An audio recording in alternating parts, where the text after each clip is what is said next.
En ce moment, tout le monde parle des crypto-monnaies, mais pas grand monde du CAC 40, alors que pour moi, il y a vraiment des opportunités. Regardez ça, est-ce que pour vous, le CAC 40 n'est pas sur le point d'exploser?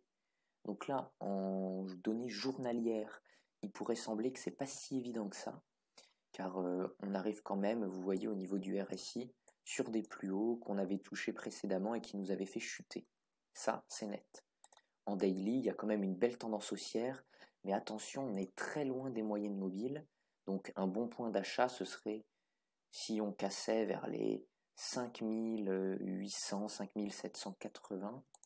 En weekly, donc en semaine, on est très bien, mais toujours très au-dessus des moyennes mobiles. Mais en fait, ce qui est très intéressant ici, c'est pour de la spéculation, parce qu'on arrive sur des points qui sont clés. Vous voyez là, les plus hauts, c'est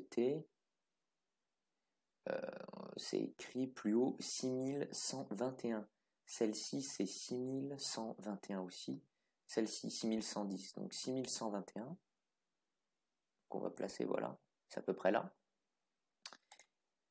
Et si on casse ces plus hauts, mais ça va lancer une vague d'achat, forcément, vu qu'il y a plein de gens qui mettent des stops aux alentours des plus hauts. Maintenant, en une heure, donc on est aujourd'hui le 18 mars 2021, on voit qu'on a cassé les plus hauts d'hier, et même d'avant-hier, et que là on vient se reposer sur les plus hauts, il est 7h15, donc ça pourrait lancer une vague d'achat. On a déjà cassé les 6100 en pré-ouverture à 2h du matin, donc déjà les contrats futurs IG Market, hop, il y a des gens qui se sont fait sortir. Et ici on voit qu'on est au-dessus, on vient de passer au-dessus de la zone de neutralité, donc pour moi, pour de la spéculation, c'est intéressant. Pour de l'investissement, comme on le voit, on est encore très au-dessus, mais il y a vraiment la dimension psychologique du trading. Comme je vous le dis, vous tapez sur internet cours FRA 40, donc c'est le CAC 40 en contrat IG Market, et là vous tombez sur les pourcentages de personnes à la hausse et à la baisse sur IG Market. Donc, comme on sait, c'est écrit ici tout simplement, que 75% des investisseurs perdent sur CFD, eh bien si 77% des investisseurs sont à la baisse, à votre avis, ça a plus de chances d'aller à la hausse ou à la baisse?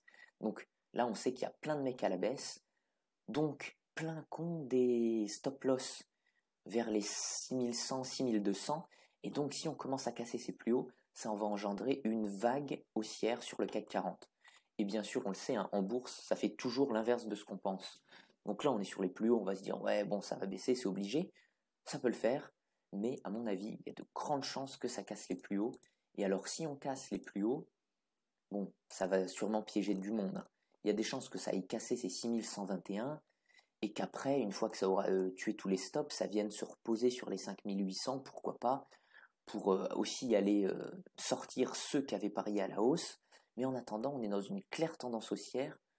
Pourquoi pas pour de l'investissement ou pour de la spéculation. Voilà. Donc si cette vidéo vous a plu, abonnez-vous, mettez un pouce bleu, ça permet de soutenir la chaîne, et dites-moi dans les commentaires ce que vous en pensez. Est-ce que le CAC 40 va aller casser les stops? Est-ce qu'il va aller rechercher les 5800? Vous devez me le dire.